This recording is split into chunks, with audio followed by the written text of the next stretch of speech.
सभी लोग मिलकर अपने इष्ट अवतार त्रयी के प्रणाम मंत्र हम सब साथ में चैंट करेंगे। ओम स्थापकाय च धर्मस्य सर्वधर्मस्वरूपिणे अवतार वरिष्ठाय रामकृष्णाय ते नमः। जननीं शारदां देवीं रामकृष्णं जगद्गुरुं पादपद्मे तयो श्रित्वा प्रणमामि मुहुर्मुहुः। नमः श्रीयतिराजाय विवेकानन्दसूरये सच्चित्सुखस्वरूपाय स्वामिने तापहारिणे स्वामिने तापहारिणे।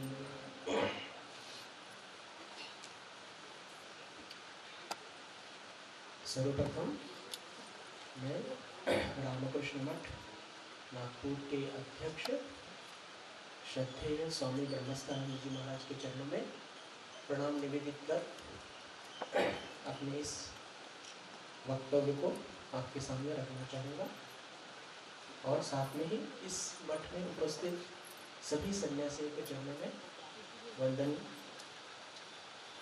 प्रेषित करता हूँ। कल हम लोगों ने विवेक और वैराग्य के बारे में बात की।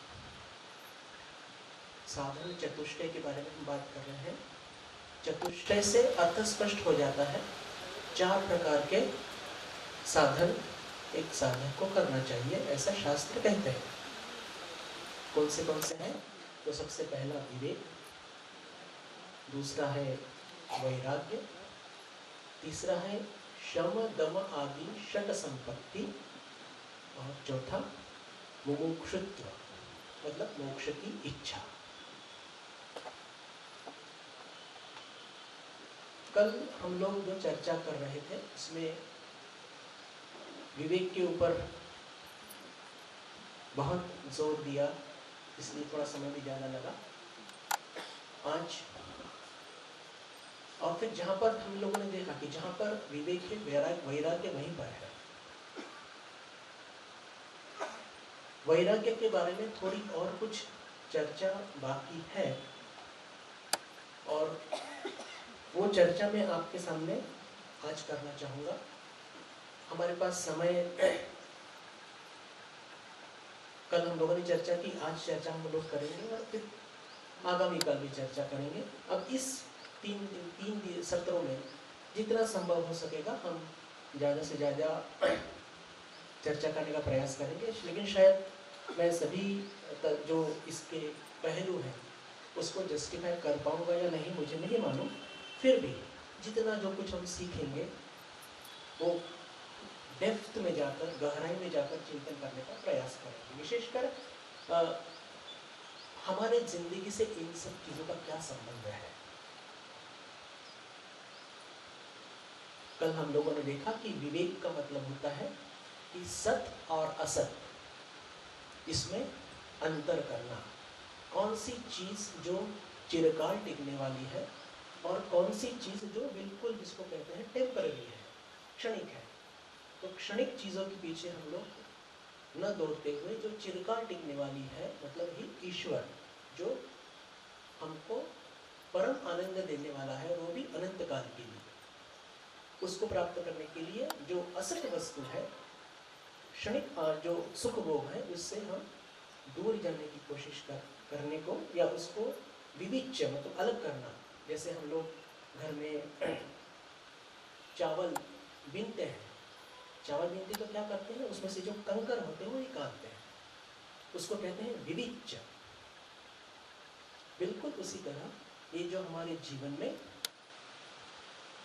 ये जो कुछ श्रेय और प्रेय आते हैं, जो बात की है कठोपनिषद में कि जिंदगी में प्रायोरिटी को निश्चित करते हुए जो चीजें हमारे ईश्वर प्राप्ति के लिए बाधक है उनको कंकर की तरह निकाल के हम लोग थाली से निकाल देना है, अपने जीवन से निकाल देना है। ये तो हुई विवेक की बात। और जितना तीव्र हम लोगों का विवेक होगा उतना ही तीव्र हम लोगों का वैराग्य भी होगा। कल भी मैंने इस पे जोर दिया था कि वैराग्य यदि है तो विवेक होगा ही। विवेक हम लोग कर रहे हैं और यदि जीवन में वैराग्य नहीं है तो इसका मतलब कहीं कुछ गड़बड़ है। आज मैं वैराग्य के ऊपर थोड़ा ज़्यादा समय लेना चाहूँगा। क्यों? क्योंकि वैराग्य के बारे में हम लोगों के मन में कुछ कंसेप्ट, प्री ऑक्यूपाइड कंसेप्ट जिसको कहें, कि पहले से ही कुछ हम लोगों ने एक समझ बना ली है। शायद वो समझ थोड़ी सही भी हो, थोड़ी गलत भी हो सकती है। आचार्य शंकर क्या कहते हैं, पहले वो देखेंगे और फिर हमारे व्यवहारिक जीवन में ये वैराग्य कैसे आ सकता है विवेक के साथ। तो पहले मैं उस परिभाषा को पढ़ना चाहूँगा आप लोगों के सामने, उसका अर्थ भी हम लोग देखेंगे।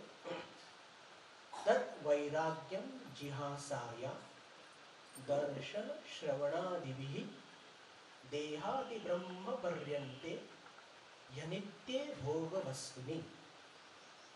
तत् वैराग्यम जिहासाया दर्शन श्रवणादिभिः देहादि ब्रह्म पर्यन्ते यनित्ये भोग वस्तुनि। इसका अर्थ है कि जिस साधक के जीवन में छोटे से छोटा भी सुख, लौकिक सुख प्राप्त करने की इच्छा नहीं है और बड़े से बड़ा सुख भी प्राप्त करने की इच्छा नहीं है। यहाँ पर शब्द वापरा है देह आदि ब्रह्म पर्यन्ते, मतलब बिल्कुल जिसे कहते हैं ना कि जीव जंतु भी भोग करते हैं, उनके जो सुख भोग होते हैं बहुत छोटे छोटे होते हैं। और ब्रह्म पर्यंत मतलब ब्रह्म देवता से मतलब है ब्रह्म तत्व नहीं ना, ये एक पावरफुल एक गॉड है। जिसे बड़े बड़े लोगों के बड़े बड़े सुख होते हैं और सामान्य लोगों के सामान्य सुख होते हैं। तो अपने जीवन में वैराग्य का क्या मतलब होता है कि हमारे मन में छोटी से छोटी भी वासना न हो, छोटी से छोटी भी, और बड़ी से बड़ी भी वासना न हो, उसका नाम वैराग्य है।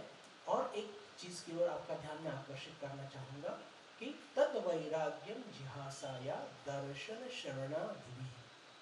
देखिए हम सभी लोग अपने जीवन में थोड़े बहुत सुख भोग तो करते रहते हैं। कुछ सुख हमारे जीवन में ऐसे होते हैं कि जिनको हमने भोगा नहीं है पर सुना जरूर है।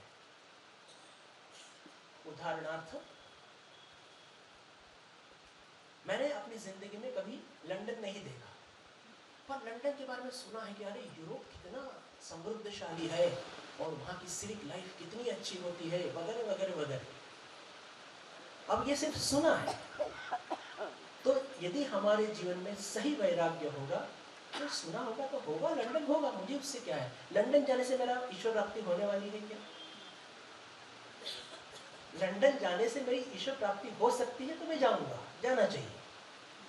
पर यदि लंदन जाने से मेरी ईश्वर प्राप्ति नहीं होती है तो how it is concern with me, उससे मेरा क्या संबंध है। तो सही वैराग्य क्या होता है कि हमें अपने जिंदगी में जो सुख भोगों के बारे में सुना है सिर्फ, तो भी उसके प्रति अपने मन को आकर्षित न होने देना, इसको कहते हैं सही वैराग्य। और वैसे ही बहुत सी चीजें जिनके बारे में उन्हें देखा नहीं है लेकिन उनके बारे में दृष्टि के बारे में, कि उदाहरणार्थ कि कश्मीर का जो सौंदर्य है, सृष्टि सौंदर्य बहुत अच्छा है, वो हमारी आंखों को सुकून और सुख देता है, अच्छी बात है। पर फिर वही प्रश्न हमारे मन में आना चाहिए। देखिए दर्शन श्रवणादिभिः, मतलब आंखों से भी और कानों से भी। देखो यहाँ आंख और कान यहाँ उपलक्षण है इंद्रियों के। हमारी इंद्रियां कितनी है? 5 ज्ञानेंद्रिय, बराबर। तो यहाँ पर बात सिर्फ वो दर्शन और श्रवण की बात करते हैं, लेकिन यह चीज़ हमारे जिह्वा पर भी लागू पड़ती है। अपने हम लोगों ने बात की लंदन की, लंदन सुना है, पर लंदन जाने से तो हमको भगवान प्राप्ति नहीं होने वाली है। कश्मीर की बात की, कश्मीर का सौंदर्य भी देखने से ईश्वर प्राप्ति होने वाली नहीं है। लेकिन समझो हम लोगों ने सुना कि किसी अमुक अमुक शहर में अमुक अमुक जो खाने का पदार्थ है वो बहुत ही जग प्रसिद्ध है, और हमारे किसी ने, हमारे भक्त ने बताया कि अरे हम वहाँ गए थे और वहाँ पर ये अमुक अमुक चीज़ बहुत अच्छी मिलती है। तो वो हमारे जिह्वा से संदर्भित है। तो ऐसी किसी भी चीज़, हमारे पांचों इंद्रियों के बारे में, 5 ज्ञानेंद्रिय, 5 कर्मेंद्रियों के बारे में हम कितना भी सुने, फिर भी उन सब चीज़ों के प्रति अपने मन को आकर्षित न होने देना, इसका नाम सही वैराग्य है। मतलब हमारे इंद्रियों, कुछ सुख भोग तो हम संसार में रहते हैं तो भोगते ही हैं, घर में खाना खाते हैं, टीवी न्यूज़ देखते हैं, ये भी भोग में आते हैं, पर ठीक है, उन सबको छोड़ना अभी तो भी संभव नहीं है। लेकिन जो सुख भोग हमारे पांचों इंद्रियों जो हमने भोगे नहीं है, उनके बारे में सुना है सिर्फ, उनके प्रति अपने मन को आकर्षित न होने देना, इसका नाम वैराग्य है। देखिए, वैराग्य के बहुत डायमेंशंस हैं, और जिस बात की हम लोग चर्चा कर रहे हैं, तो अब मैं आपसे एक प्रश्न पूछना चाहूँगा कि इस प्रकार के वैराग्य को अपने जीवन में उतारने के लिए क्या आपको जंगल जाने की आवश्यकता है क्या? आपको जंगल में जाने की आवश्यकता है क्या? हाँ या ना? देखिए, मैं जिस चीज़ की ओर आपका ध्यान आकर्षित आज करना चाहता हूँ कि वैराग्य के बारे में, विवेक के बारे में हम लोगों की एक धारणा हो गई कि बस वैराग्य मतलब गेरुआ पहन, मुंडन करना। हमारे आदर्श भगवान श्री राम कृष्ण, उन्होंने संसार त्यागा था क्या? त्यागा था, वो तो त्यागेश्वर थे, लेकिन उन्होंने दक्षिणेश्वर नहीं छोड़ा। मैं ये बात आपके सामने इसलिए जानबूझ के रखना चाहता हूँ, विशेष करके कुछ लोगों ने कुछ मुझे कल प्रश्न पूछे कि हम अपनी जिंदगी में विवेक और वैराग्य बढ़े, उसके लिए क्या करना चाहिए।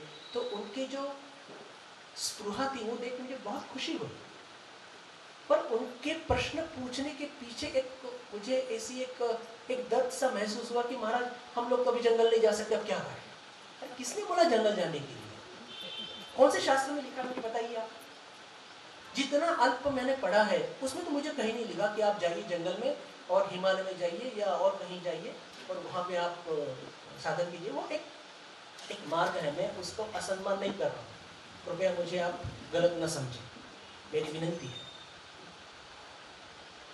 पर जब यहाँ पर आचार्य शंकर हमको इतना स्पष्ट तौर पर कह रहे हैं कि तद वैराग्यम जिहासाया, या क्षमा कीजिए, तद वैराग्यम जिहासाया दर्शन श्रवणादि, मतलब जो हमारे पांचों कर्मेंद्रियों से, पांचों ज्ञानेंद्रियों के जो सुख भोग है, उसके बारे में हमने सिर्फ सुना है,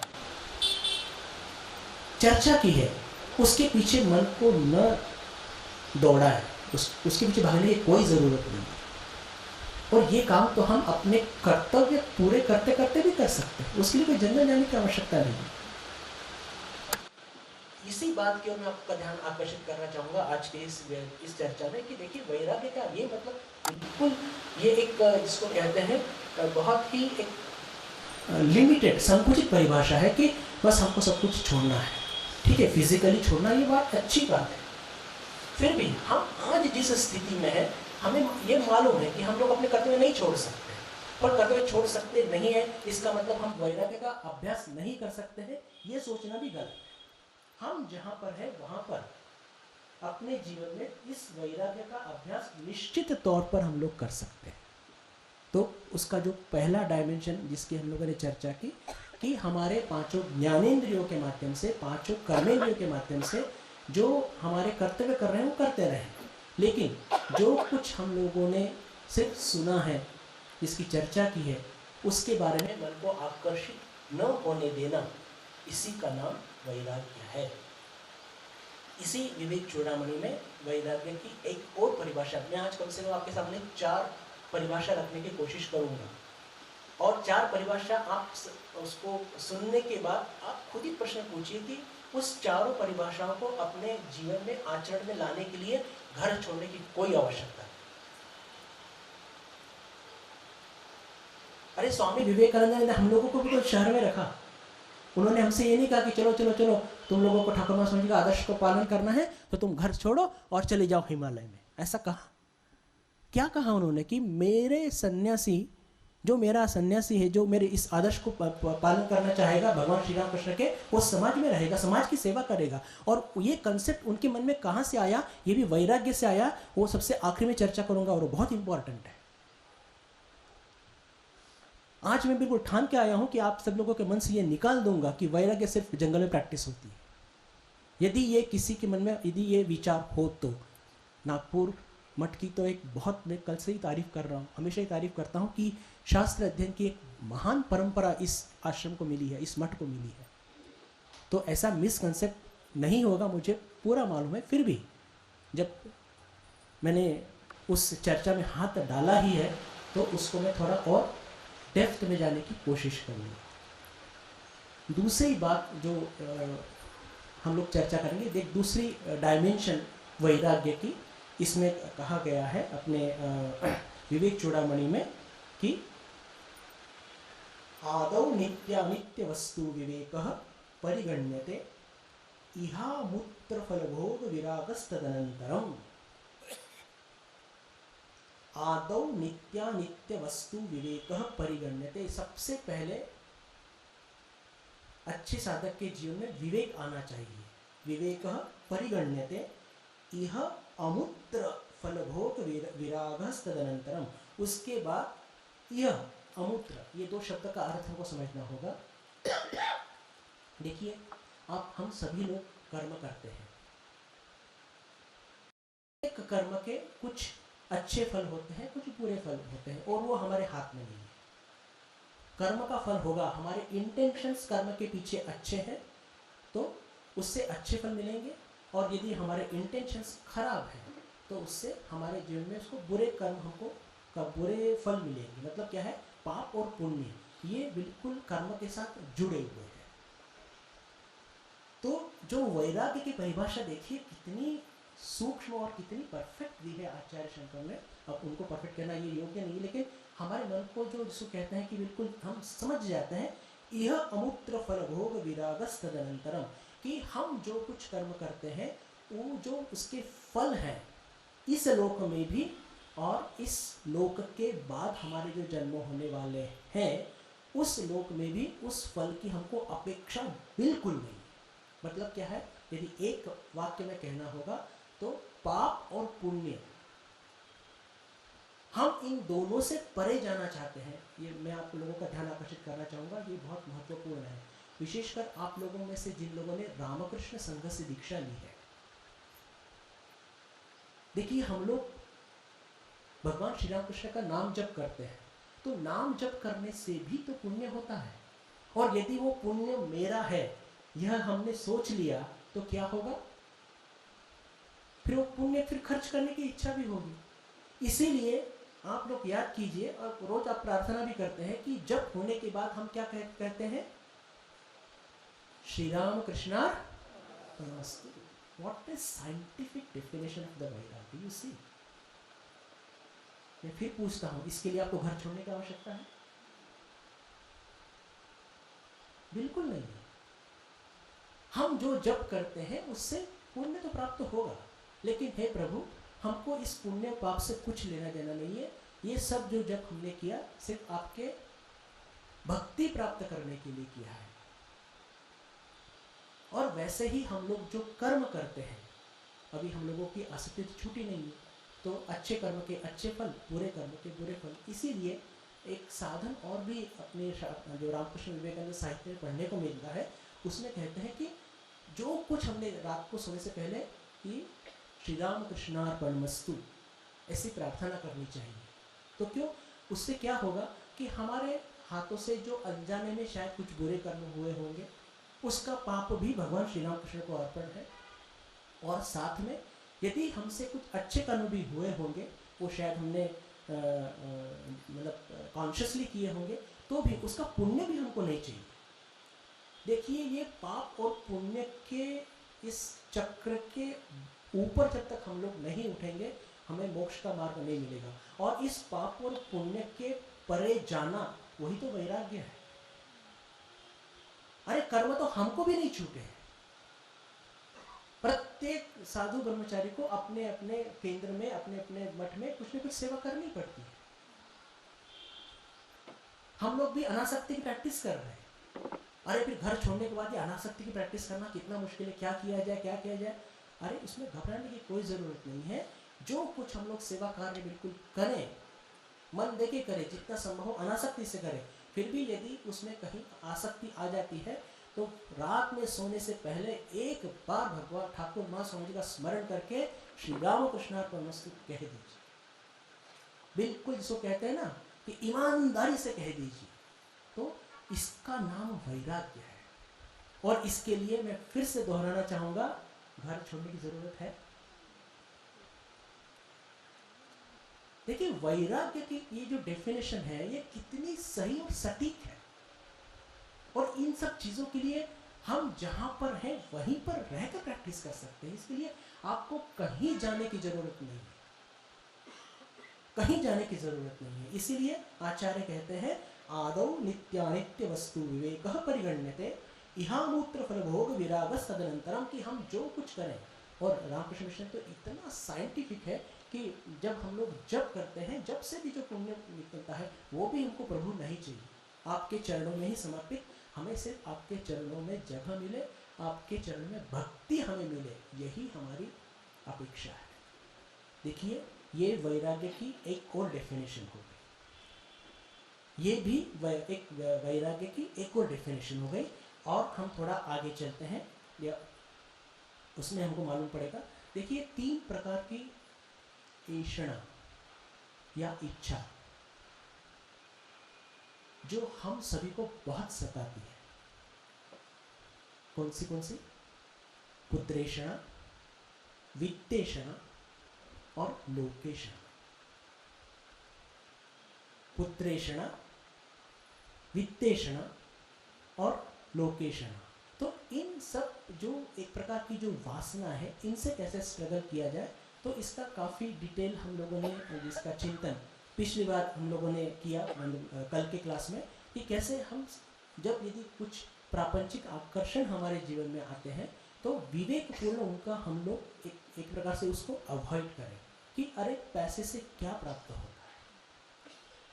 हम लोगों ने कल जो चर्चा की थी कठोपनिषद के एक मंत्र की, तो एक मंत्र आज और लेने की कोशिश करते हैं कि उसमें जो बहुत कुछ पैसे देने की बात करते हैं जो यमराज, तब उस वक्त नचिकेता इतना सुंदर एक उत्तर देते हैं, और वो उत्तर हम लोगों का एक्सपीरियंस भी है, हम लोगों का वो अनुभव भी है, सिर्फ यहाँ भाषा में रखा गया है। जब बहुत पैसे, पशुधन, जमीन देने की बात करते हैं, तो ये क्या कहते हैं अपने नचिकेता, न वित्तेन तर्पणीयो मनुष्यो लप्स्यामहे वित्तम द्राक्ष चेत्वा जीविष्यामो यावत् शिष्यसीत्वं वरस्तु मे वरणीयः स एव। न वित्तेन तर्पणीयो मनुष्यो। हे आचार्य, ये मैं भी जानता हूँ और आप भी जानते हैं कि पैसों से कभी भी किसी की तृप्ति आज तक हुई नहीं। तो वित्तेषणा की जो हम बात कर रहे हैं, कि देखिए 8 साल का नचिकेता इतनी सुंदर बात कहता है, और हम सब लोगों का यह अनुभव भी है। हम सभी लोगों ने अपने जीवन में पैसे कमाए हैं, और पैसे कमाए हैं, और यह भी हमको मालूम है कि हम लोगों की आवश्यकता तो बहुत कम है। फिर भी भविष्य की चिंता की वजह से, भविष्य के डर की वजह से हम लोग भागते रहते हैं। वो एक बहुत सुंदर एक कहानी मुझे याद आ रही है, ये कोई संक्षिप्त में कहना चाहूँगा। टॉल्स्टॉय की बहुत सुंदर कहानी है, कि टॉल्स्टॉय कहते हैं कि एक बार किसी राज्य में एक राजा एक प्रजा के ऊपर, एक आदमी के ऊपर बहुत खुश हो जाता है, और वो इतना सुंदर कुछ काम करता है राजा के मनपसंद। राजा कहते हैं कि तुम कल सुबह जितना दौड़ोगे जिस रास्ते पर, उस रास्ते की दोनों तरफ की ज़मीन मैं तुम्हारे नाम कर दूंगा। तो उस व्यक्ति के मन में लोभ जागृत हो जाता है, और वो एक बिल्कुल जिसको कहते हैं शहर का मुख्य रास्ता पकड़ता है, सुबह से चलना चालू करता है, दोनों तरफ की ज़मीन मिलने वाली है, और चलना चालू करता है, सुबह से ना कुछ खाता है ना पीता है और चलता रहता है। उसके दोस्त उसके साथ में रहते हैं, वो कहते हैं अरे इतना ज़मीन क्या करोगे तुम? नहीं थोड़ी और चलता हूँ, थोड़ा और चलता हूँ। ऐसा करते करते सुबह से लेकर शाम तक, सूर्यास्त तक वो चलता है। और उसमें ऐसी कंडीशन दी होती है राजा ने कि सूर्योदय से सूर्यास्त तुम चल सकते हो, सूर्यास्त के बाद तुम चलोगे तो भी मैं ज़मीन नहीं दूंगा। तो सूर्योदय से जो चलना चालू करता है वो सूर्यास्त तक चलता है, और सूर्यास्त जब होने वाला होता है तो वो इतना थक जाता है कि वो वहीं पर उसकी मृत्यु हो जाती है। और मृत्यु होने के बाद कितनी ज़मीन उसको मिलती है? 6 फुट। उसको ये करने के लिए, गाड़ने के लिए 6 फुट जमीन। तो मेरा कहने का क्या मतलब है कि पैसा ये कभी भी मनुष्य को तृप्ति नहीं दे सकता। तो ये जो 3 ऐषणा की बात की है, तो यदि पुत्रेषणा जो है वो उसको लेकर के फिर हमें विवेक करना है, वित्तेषणा उसके लिए विवेक करना है, और तीसरी और सबसे मुश्किल जो होती है लोकेषणा। अब ये लोकेषणा ये जो होती है कि प्रसिद्धि की कामना। इसके लिए हम लोग स्वामी जी के जीवन से एक बहुत उदाहरण हमको ले सकते हैं, लेकिन समय के अभाव की वजह से सिर्फ एक ही उदाहरण मैं आपके सामने रखना चाहूँगा। आप सभी इस घटना से पूरी तरह से वाकिफ़ हैं, फिर भी मैं कहना चाहूँगा कि जब स्वामी जी 11 सितंबर 1893 को जब वो जग प्रसिद्ध उन्होंने भाषण दिया और पूरे दुनिया में वो एकदम सुप्रसिद्ध हो गए, उस दिन रात को स्वामी जी क्या कर रहे थे? उस दिन रात को जिस घर में स्वामी जी रुके थे, वो ये नहीं सोच रहे थे कि मैंने कैसे भाषण दिया, कैसी तालियां बजी, लोग कैसे सब कुछ बेंच वगैरह छोड़कर मुझसे मिलने आ रहे थे, यह सब वो कुछ नहीं सोच रहे थे। वो जब उनको जिस घर में रखा गया था वो एक राजप्रसाद महल जैसा घर था, बहुत बड़े बिस्तर और पूरे उस वक्त जो कुछ कंफर्ट्स अवेलेबल थे सब उनको दिए गए थे। लेकिन वो ये सोच रहे थे कि देखो यहाँ कितनी सुख सुविधा है, और मेरे भारत में लोग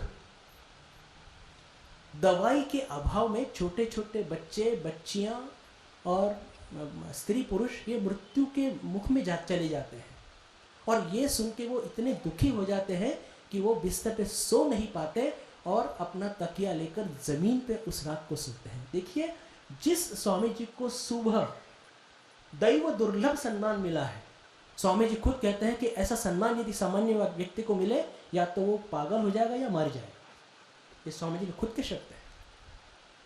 इतना सम्मान मिलने के बावजूद भी स्वामी जी क्या करते हैं? उस सम्मान के बारे में कोई विचार ही नहीं है, विचार है मेरे भारत के बारे में। तो देखिए ये क्यों उनके मन में एक विचार क्यों आता है? राष्ट्रभक्ति ये बात तो है, लेकिन हम लोग साधक हैं। जब इस घटना को हम रखते हैं युवाओं के सामने तो राष्ट्रभक्ति के रूप में रखते हैं, लेकिन हम लोग साधक हैं। ये विचार उनके मन में कैसे, उसका जन्म कैसे हुआ इस विचार का? तो उसका कारण है वैराग्य, लोकेषणा। ये पूरी तरह से स्वामी जी ने उसको जीत लिया है। और क्यों जीता है? क्योंकि विवेक करते हैं वो तो विवेकानंद है ना, तो विवेक करते हैं, इसलिए ये तीनों ऐषणाओं के ऊपर वो सहज मात कर सकते हैं। तो मैं फिर से एक बात आज बार बार दोहराना चाहूँगा, तो ये सब विवेक करने के लिए ये सब प्रकार की जो वासनाएं, इनके ऊपर अपने को यदि कंट्रोल प्राप्त करना है, अपने नियंत्रण में इनको लाना है, इसके लिए जंगल जाना जरूरी है। आज पूरे स्पीच का टोन यही रहेगा कि जंगल जाना जरूरी है। Is it so? है ना?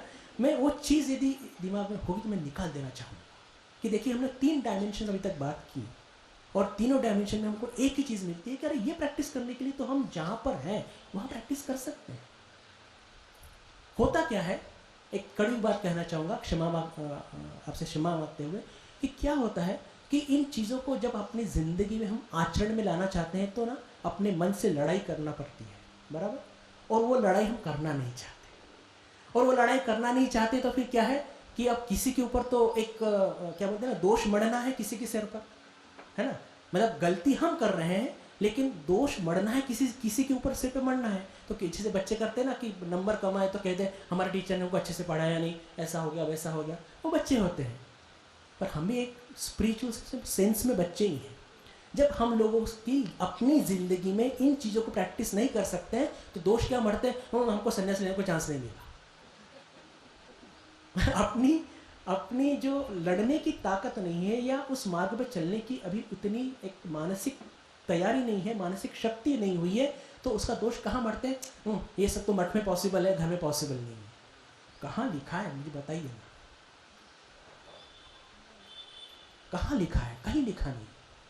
और अब चौथा और वैराग्य का शायद ये लास्ट डायमेंशन है, इसके ऊपर थोड़ी चर्चा करने की कोशिश करेंगे। और ये तो और भी वंडरफुल है, मोस्ट वंडरफुल है। और वो उसकी शुरुआत हम करते हैं। उसके पहले एक और कुछ मिसकंसेप्ट है, उसके बारे में और थोड़ी चर्चा कर ले। हमें ऐसा लगता है कि वैराग्य का मतलब होता है कि बहुत उपास करना। देखिए, आप उपास करते हैं तो अच्छी बात है, लेकिन बिना वजह शरीर को तकलीफ देना, मतलब जो हम लोग कुछ उपास कर रहे हैं या कुछ शरीर को कष्ट दे रहे हैं, उस जो हमको सहन नहीं हो रहे हैं, देखिए इसका नाम कभी वैराग्य नहीं है। बिना वजह आप उपास जितने आपको सहन हो सकते बिल्कुल कीजिए, पर बिना वजह शरीर को कष्ट देना, बहुत सी जगह हम लोग देखते हैं। फिर से मैं क्षमा मांगता हूँ, मुझे कुछ टिप्पणी करना, रामकृष्ण संगम में टिप्पणी करना ये बिल्कुल एक बहुत बड़ा फाउल है। हम लोग देखते हैं कि कहीं मेले लगे होते हैं कुछ जगह पर, तो कुछ साधु लोग कांटे पर लेटे होते हैं, कुछ वो अंगारों पे चलते हैं वगैरह वगैरह, ये सब सिद्धि होती है। Does it bring in dissipation for the world? कभी आपने सोचा है क्या ये हमारी ज़िंदगी में डिस्पेशन या वैराग्य लाने वाला है? मुझे तो नहीं लगता। आप लोग सोचिए, आप मेरी बात को लीजिए, 100% में ऐसा नहीं कहूँगा, लेकिन ये सब मन को, शरीर को फिजूल में कष्ट देना, इससे कोई बहुत कुछ प्राप्त नहीं होता है। कल ही हम लोगों ने शाम को देखा कि स्वामी जी ने कैसे उस सुबह के लेक्चर में अष्ट सिद्धियों को कैसे नकार दिया था। वो सिद्धियों के प्रकार होते हैं, तो फिजूल में शरीर को कष्ट देना ये कोई वैराग्य नहीं होता है। फिर दूसरी बात, बहुत से लोग ऐसा समझते हैं कि कुछ तो भी मराठी तेरा मतलब गवाए सर का रहना, हाँ, इसको हिंदी में क्या कहेंगे कि गंदे कपड़े पहनना, अस्त व्यस्त रहना, डिसऑर्डरली रहना, ये क्या वैराग्य में आता है? बिल्कुल नहीं। अब हम लोगों को तो ट्रेनिंग में कहा जाता है कि हमेशा कपड़े साफ पहनना। स्वामी जी इन सब चीज़ों के लिए इतने बिल्कुल स्ट्रिक्ट थे। मैं एक उदाहरण लेना चाहूँगा श्रीमद स्वामी गहनानंद जी महाराज का। वो इन सब चीज़ों में इतने पर्टिकुलर थे।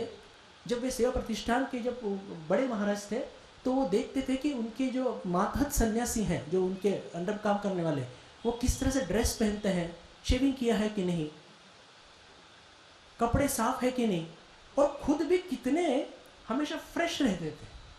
तो क्या उनका वैराग्य कम था क्या? देखिए, ये चीज़ें मैं बहुत व्यवहारिक स्तर पर कह रहा हूँ, लेकिन ये हम लोगों के बहुत कुछ मिसकंसेप्ट होते हैं। रूम बिल्कुल ऑर्डरली होना चाहिए। ये तो सब किताबें पढ़ी हैं, मच्छरदानी वैसी है, ये कोई वैराग्य के लक्षण नहीं है। ये इसको कहते हैं ना, ये आलस्य के लक्षण है। तो ये सब चीज़ें भी हमको ध्यान में रखना चाहिए कि इस तरह का जिंदगी जिन्हें, इसको ये कोई वैराग्य नहीं है, इससे कभी नहीं होता है। वैराग्य के नाम पे ये सब पूरा एक ढकोसला है जिसको कहते हैं। तो ये चीज़ें हम लोगों को बहुत इम्प्रिंट की जाती है हमारे मन के ऊपर कि ये बहुत ज़रूरी है। ऑर्डरली, डिसेंट बिहेवियर, उसके बाद फिर हम कैसे कपड़े पहनते हैं, ये सब बहुत ज़रूरी है। मतलब कुछ तो भी डिसऑर्डरली रहना, गंदे कपड़े पहनना या कैसे भी रहना, इसको कभी भी मान्यता नहीं है रामकृष्ण मिशन। एनीवे, ये इसका फोर्थ एक डायमेंशन था। और जो लास्ट और जो इम्पोर्टेंट डायमेंशन जो वैराग्य है, जो आपके सामने रखना चाहूँगा, उसके पहले एक मंत्र ईशावास्य उपनिषद जहाँ से शुरू होता है, वो उस मंत्र की आवृत्ति करना चाहूँगा, और फिर हम लोग चर्चा करेंगे और कुछ उदाहरण देखेंगे ठाकुर माँ स्वामी जी के, और उस मंत्र के माध्यम से हम जानना चाहेंगे कि सच में वैराग्य क्या होता है। ईशावास्यमिदं सर्वं यत्किंच जगत्यां जगत् तेन त्यक्तेन भुञ्जिता मा घृत कस्य स्विद्धनम्। अब इसमें तो कहीं भी हम वैराग्य ये शब्द हमको सुनने को नहीं मिल रहा है, फिर ये वैराग्य की परिभाषा कैसे हो सकती है? देखिए क्या कहा है कि इस दुनिया में ईशावास्यमिदं सर्वम, इस दुनिया में जो कुछ हमको दिख रहा है उन सबको ईश्वर से आच्छादित करो। जो कुछ दिख रहा है, मनुष्य, जीव जनावर, ये सब मशीन्स, प्रत्येक वस्तु को ईश्वर से आच्छादित कर दो। और फिर यत्किंच जगत्याम जगत, जो कुछ भी दिख रहा है, पेड़ पौधे पहाड़, प्रत्येक वस्तु को ईश्वर से आच्छादित कर दो। और फिर तेन त्यक्तेन भुञ्जिता माँ घृत कस्य स्विद्धनम, कभी भी किसी के धन की अपेक्षा मत करो। देखिए प्रत्येक वस्तु को यदि हमने ईश्वर से आच्छादित कर दिया है, मेरे धन को भी ईश्वर से आच्छादित कर दिया है, दूसरे के धन को भी ईश्वर से आच्छादित कर दिया है, तो फिर तेरा मेरा बचा कहाँ? तेरा और मेरा ये जो डिफरेंस क्यों होता है कि ये हमारे अज्ञान की वजह से होता है। जब हम प्रत्येक मनुष्य में उसी ईश्वर को देखते हैं, यदि हम प्रत्येक मनुष्य में उसी ईश्वर को देखने की यदि कोशिश करें तो हमारे मन में फिर कहाँ उसके प्रति द्वेष, मत्सर, घृणा का भाव रहेगा? कहाँ हमारे मन में द्वेष और मत्सर और घृणा का भाव रहेगा? जब हम God in everything, Swami ji का एक व्याख्यान है ज्ञान योग में, मराठी में सर्वानुभूति ईश्वर दर्शन, इसमें इस बात को बहुत ही, वैराग्य की परिभाषा उन्होंने पूरी तरह से बदल दी है। वैराग्य का मतलब होता है कि सभी में समरूप से ईश्वर को देखना, और सभी में समरूप से ईश्वर को देखने के लिए हमें इसका अभ्यास हम घर पर भी कर सकते हैं। इसके लिए फिर से कहता हूं, जंगल जाने की कोई आवश्यकता नहीं। भगवत गीता में भी इसी टोन पर एक बहुत सुंदर श्लोक, 13वें अध्याय का 28वां श्लोक है, समम पश्यन् हि सर्वत्र समवस्थितमीश्वरम नहि नस्यात्मनात्मानं ततो यान्ति पराम गति। कि जो ईश्वर, यहां पर तो पहले जो मंत्र को मैंने पढ़ा था उसमें तो आज्ञार्थ है कि जो कुछ है उसमें उसको ईश्वर से आच्छादित करो। गीता तो कहती है कि वो ईश्वर से आच्छादित है ही। मंत्र में इसलिए कहा गया है कि हमको अभी अनुभूति नहीं है, हम अज्ञानी हैं। हम अभी क्या देखते हैं, तो ये मेरा भाई है, वो मेरी बहन है, ये सब अंतर हम लोग देखते हैं, वो मेरा मित्र है। तो यदि हम प्रत्येक मनुष्य में समरूप से स्थित हुआ ईश्वर को समरूप से देखते हैं, गीता का मैं अर्थ बता रहा हूं, 13वें अध्याय का 28वां श्लोक, कि प्रत्येक जीव में जो पहले से ही समरूप से स्थित ईश्वर है। समरूप से स्थित ईश्वर है, इसका क्या मतलब है कि मेरे में ज्यादा है, आप में कम है, यह अज्ञानी के लक्षण है। लेकिन गीता क्या कहती है कि सभी में समरूप से ईश्वर स्थित है, और उसको समरूप से देखना, ऐसा जो देखता है उसको पराम गति, उसको बिल्कुल श्रेष्ठ गति उसको मिलती है। पर गति मिलती है इसका मतलब है कि उसके मन में वैराग्य है। इसीलिए तो वैराग्य की ये जो डेफिनेशन, ये क्या है कि सभी लोगों में ईश्वर देखना। जब हमको अभी ईश्वर नहीं दिख रहा है, मैं मान्य करता हूँ, लेकिन ईश्वर देखने की कोशिश यदि हम करें तो जो आज यदि हम देखते हैं कि ये मेरा दोस्त है, ये मुझसे आगे निकल रहा है, तो शायद मेरे मन में कुछ द्वेष, मत्सर, घृणा इसके भाव आते हैं। लेकिन मैं उस दोस्त में दोस्त न देखकर यदि मैं ईश्वर देखूंगा तो मेरे मन में निश्चित तौर पर ये जो घृणा के भाव है, ये जो मत्सर के भाव है, द्वेष के भाव है, ये कम होंगे। और धीरे धीरे करते करते जब मेरे जो संपर्क में आने वाले सभी जो स्त्री पुरुष हैं, प्रत्येक में मैं यदि देखता हूं कि वही समरूप से ईश्वर विद्यमान है, तो इसी का नाम तो सही वैराग्य है। और हम देखते हैं कि हमारे ठाकुर माँ स्वामी जी के जीवन में उन्होंने सभी को बिल्कुल एक रूप से प्रेम कैसे वो कर सकते थे, क्योंकि वो वैराग्यवान थे। उन्होंने वैराग्य के अभ्यास के लिए दक्षिणेश्वर नहीं छोड़ा। भगवान श्री राम कृष्ण ने हमारे माताजी और भगवान श्री राम कृष्ण के दिव्य संबंध के बारे में थोड़ी चर्चा करें तो ऐसा कहते हैं कि दोनों के बीच में एक अभूतपूर्व अमानवीय प्रेम था। और दूसरी बात हम करते हैं कि दोनों वैराग्यवान भी थे। देखिए हमारे परिभाषा के हिसाब से तो ये उल्टा हो रहा है। हम लोग क्या सोचते हैं, वैराग्य होना मतलब दुनिया को छोड़ो छोड़ो छोड़ो, भागो भागो यहाँ से, है। अरे ये तो इसको कहते हैं ना मराठी तिटकारे सा भाव है, तुच्छाई का भाव है। अरे ईश्वर की कृति को नकारना और ईश्वर को स्वीकार करना ऐसा कभी संभव है? स्वामी जी बहुत सुंदर बात कहते हैं अपने एक व्याख्यान में, रामनाथ में दिया हुआ, कि ईश्वर की कृति को नकारना, इस जग को नकारना और ईश्वर से प्रेम करना यह असंभव है।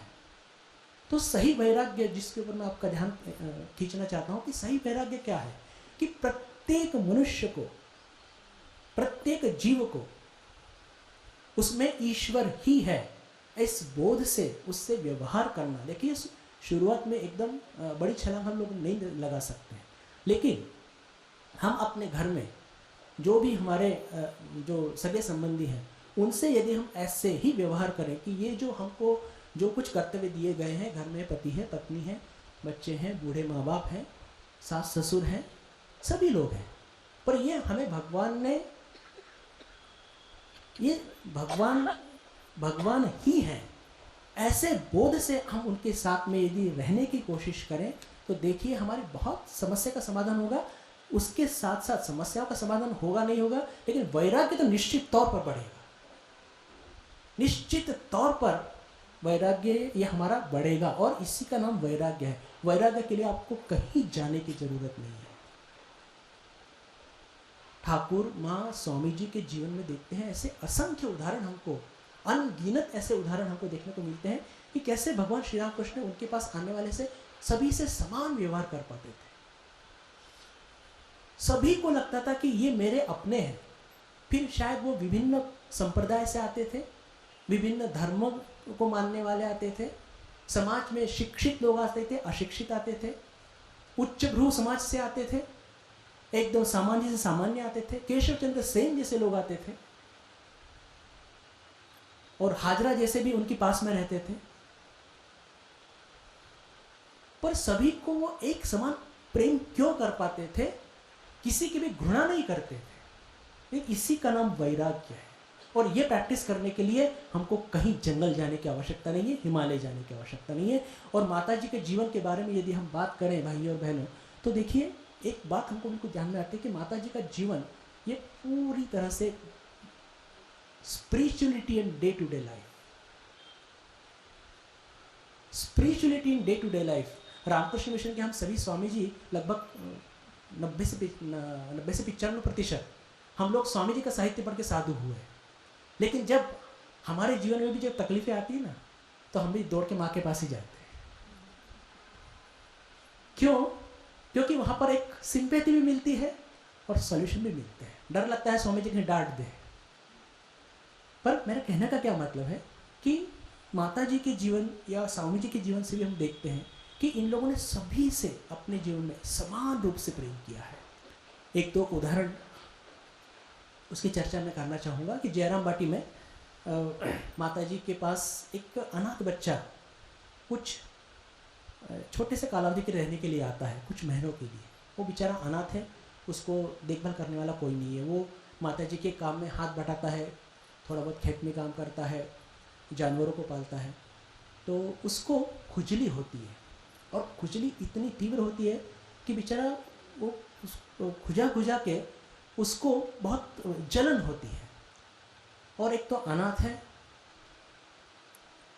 गरीब तो कहने की ज़रूरत नहीं है, तो बाकी के सब लोग उसकी थोड़ी अवहेलना करते थे। और फिर उसको ये जो खुजली का ये जो बीमारी हुई है, उसको यदि कुछ हम दवा करेंगे या कुछ को स्पर्श करेंगे तो हमको भी हो जाएगी, इस डर से सभी लोग उससे थोड़ा दूर रहते थे।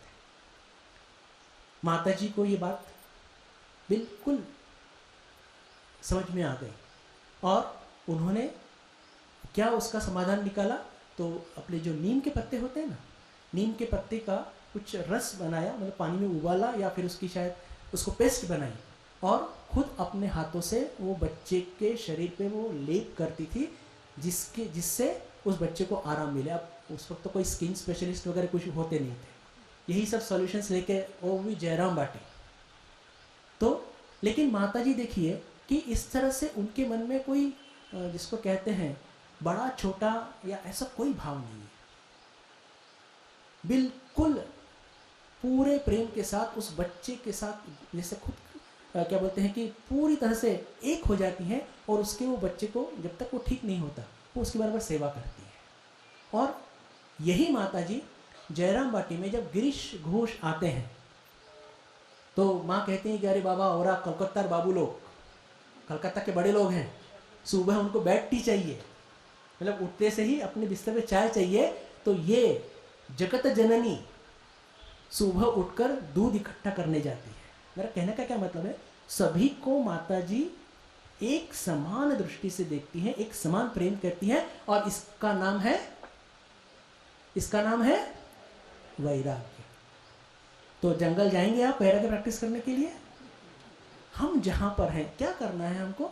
हम जहां पर हैं हमारे जो संपर्क में आने वाले सभी लोग हैं उनसे हमको बिल्कुल एक समान एक वो ईश्वर है इस दृष्टि से सबसे समान हमको प्रेम करना है। स्वामी जी के जीवन से भी एक दो हम उदाहरण हम देखेंगे तो हमको ये बिल्कुल ख्याल में आ जाएगा कि स्वामी जी भी सभी को समान रूप से प्रेम करते थे। जब स्वामी जी एक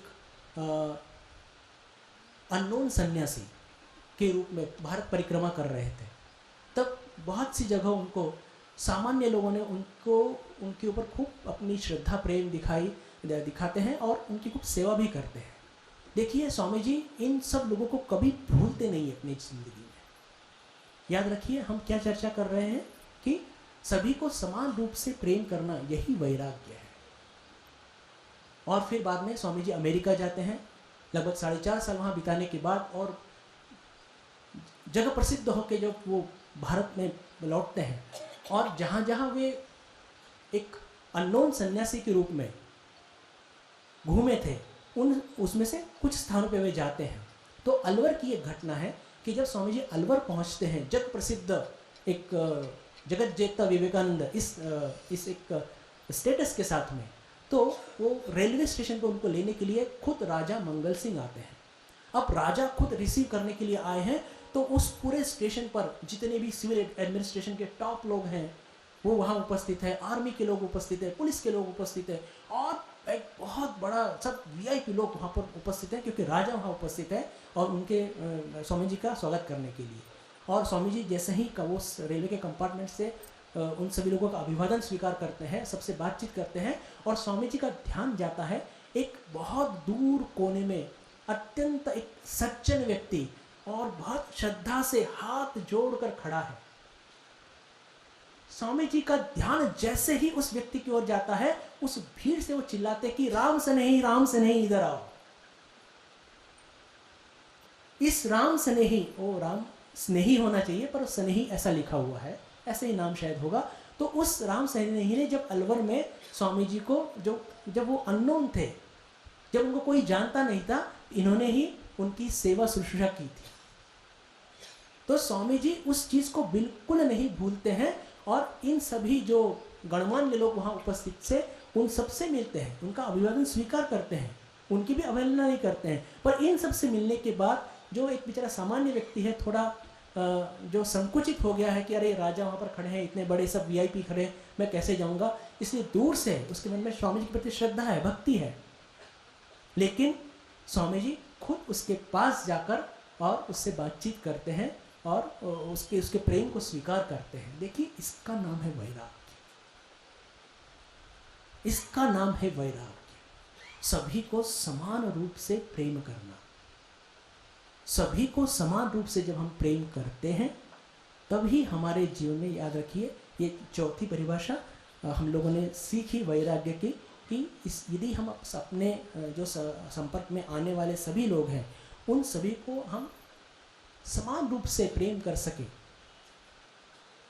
तो ये एक वैराग्य है। हाँ, लेकिन जहाँ पर हम थोड़ी सी जिसको कहते हैं कि ये मेरा बहुत पसंदीदा है और ये मेरा नापसंद है, ऐसा करने लगे तो पूरा हमारा वैराग्य की पूरी जो ढांचा है वो चरमरा जाएगा और उससे हमारे घर में समस्या भी निर्माण होगी। ये तो हम सभी का अनुभव भी है। तो यदि हम अपनी ज़िंदगी में सभी को समान रूप से प्रेम कर सकें तो ये वैराग्य का ही एक डायमेंशन है। और ये सब करने के लिए आपको हमेशा सतत विवेक का व्यवहार करना ही होगा। जब जब हमारे मन में कुछ दुविधा उत्पन्न होगी तो हम निश्चित तौर पर अरे मैं यहाँ तो गलत व्यवहार कर रहा हूँ, मुझे सबको समान प्रेम करना है, तो ये विवेक हो गया। और जब समान प्रेम करेंगे तो विवेक के साथ वैराग्य भी अपनी ज़िंदगी में आएगा। एक डेफिनेशन 5वीं वो छूट गई मेरे से, उसकी हम थोड़ी चर्चा करें। अपने अहंकार का त्याग करना। अहंकार या अहम बोध, अहम क्यों जन्म, इसका जन्म कहां से होता है? अज्ञान की वजह से। अज्ञान की वजह से ये अहम बोध, मैं शरीर हूं, ये जो इसका जन्म होता है और इससे ही सारी समस्याओं का जिसको ये जड़ है। तो इस अहम बोध का त्याग करना, यह भी एक जिसको कहते हैं इसका त्याग करना वही वैराग्य है। और कहाँ कहाँ किस किस घटना में अहम बोध सामने आ रहा है ये हमको मालूम रहता है कि मैं कहाँ डेलिबरेटली प्ले कर रहा हूँ कि नहीं मेरी ही बात माननी पड़ेगी। जैसे कुछ एक काम करना है और समझो कि घर के किसी सदस्य ने बोला कि इस काम को हम ऐसे करेंगे तो इससे पैसे भी बच जाएंगे, काम भी अच्छा होगा। और मेरा अहम आड़ा आ रहा है, मैं घर में बड़ा भाई हूँ, अरे ऐसा कैसा, अरे तुम छोटे हो, तुमको क्या समझता है। पर हमें वहाँ विवेक करना है कि नहीं, अरे वो छोटा यदि है फिर भी वो सही कह रहा है कि इस काम को इस तरीके से करेंगे तो घर का पैसा भी बचेगा, कम समय में काम हो जाएगा। फिर भी यदि मैं उसको इंसिस्ट करता हूँ, इसको बोलते हैं अहंकार या अहम बोध। और इस संदर्भ में एक बहुत सुंदर घटना मैं आपके सामने रखना चाहूँगा और इसी को कहते हैं एक्चुअली कि जब हम विवेक करें कि अरे इस विवेक यदि हम करें अपनी ज़िंदगी में तो इस अहम बोध से हम छुटकारा पा सकते हैं। और अहम बोध से छुटकारा पाना ही वैराग्य है। वो जो घटना मैं आपके सामने रखने जा रहा हूँ स्वामी प्रेमानंद जी महाराज के जीवन से है। स्वामी प्रेमानंद जी महाराज बेलूर मठ में तब थे और स्वामी जी ने खुद उनको बेलूर मठ की व्यवस्थापन करने के लिए नियुक्त किया था। तो उस वक्त जो नए नवागत ब्रह्मचारी आते थे उनकी देखभाल करना यह उनके कर्तव्य में आता था। और उनकी वो क्या काम कर रहे हैं, कैसे काम कर रहे हैं और उनकी क्लास लेना, शास्त्र पढ़ाना, ये सब काम करते थे प्रेमानंद जी महाराज। तो एक बार कुछ भगवान श्री राम कृष्ण की बातें हो रही थी, चर्चा हो रही थी क्लास में। तब एक ब्रह्मचारी महाराज ने जो बहुत ही उत्साहित होकर कहा कि महाराज, Thakur has made you all great. भगवान श्री राम कृष्ण ने आप सभी लोगों को महान बना दिया। यह सुनने के बाद प्रेमानंद जी महाराज जो उत्तर देते हैं इट्स वंडरफुल। एक क्षण का भी विलंब न करते हुए प्रेमानंद जी महाराज कहते हैं कि Thakur has not made us great, Thakur has made us nobody. Thakur has not made us great but he has made us nobody. Nobody means क्या है? अहंकार हम लोगों का उन्होंने चूर्ण कर दिया। देखिए हम लोग अपना ये अहम बोध क्यों इसका जन्म क्यों होता है कि हम अपना अस्तित्व बनाए रखना चाहते हैं। अपना अस्तित्व नहीं, मेरा ही ठीक है।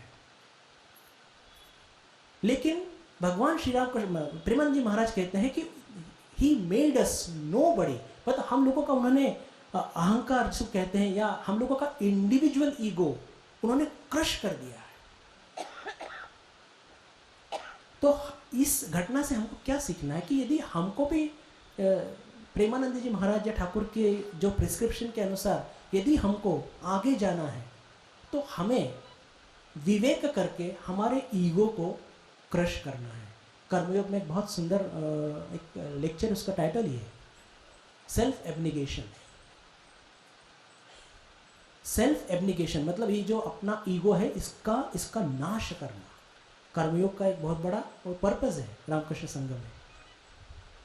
तो कहने का क्या मतलब है कि ये पांचवी परिभाषा हुई वैराग्य की, और इस वैराग्य की परिभाषा में वो क्या कहते हैं, वैराग्य की परिभाषा में कि अपने ईगो का त्याग करना, इसी का नाम वैराग्य है। और इसी संदर्भ में एक और घटना कहकर फिर मैं वहाँ पर हम लोग इस व्याख्यान को हमें ख़त्म करना चाहूँगा कि देखो सिर्फ प्रेमानंद जी महाराज के जीवन में ये बात नहीं थी। भगवान श्री राम कृष्ण के सभी जो 16 शिष्य थे, श्री राम कृष्ण के जो सभी गृहस्थ भक्त थे, उनके जीवन में हम पाते हैं कि कहाँ आम बोध नहीं है। मतलब जो प्रेमानंद जी महाराज ने जो कहा कि Thakur has made us not he has not made us great, he has made us nobody. हम लोगों का उन्होंने अहंकार जो जिसको कहते हैं कि कांचा आमी, वो पूरा नष्ट कर दिया।